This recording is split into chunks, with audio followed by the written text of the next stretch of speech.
Il-ġimgħa bdiet b'5 vittmi oħra tal-COVID-19 f'pajjiżna biex bekk issa l-fatalitajiet tal-imxija telgħu għal 174. Fl-ewwel każ mara ta' 76 sena li kienet ikkonfermata pożittiva għal COVID-19 fis-7 ta' Diċembru mietet fl-isptar Mater Dei il-Ħadd.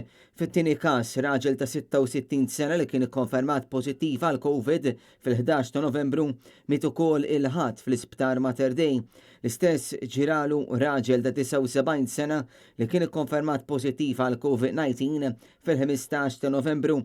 Żewġ vittmi oħra li mietu f'Mater Dei kienu raġel ta' 88 sena u mara ta' 94 sena. Apart il-fatalitajiet, il-każi ġodda li nstabu pożittivi fl-aħħar sigħat kienu 101 fil-waqt li tħabbar li 150 persuna fiequ mill-imxija tal-COVID. Bħalissa f'pajjiżna għandna 1763 każ attiv fil-waqt li t-total ta' każijiet li kellna sissa huwa dak taħt 11,471.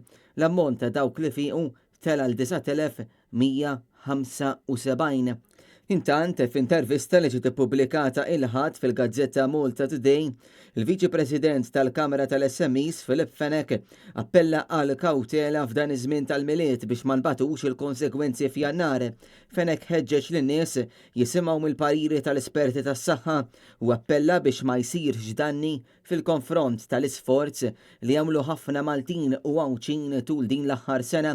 Fl-intervista l-Viċi President taċ-Chamber tal-SMEs spjega li biex nerġgħu nirritornaw għan-normalità għad fadal minn tal-anqas sentejn u li issa l-ekonomija trid tinbena mill-ġdid bil-mod u dan il-proċess se jkun qiegħed jibda ftit meta s-sitwazzjoni tal-coronavirus tkun taħt kontroll.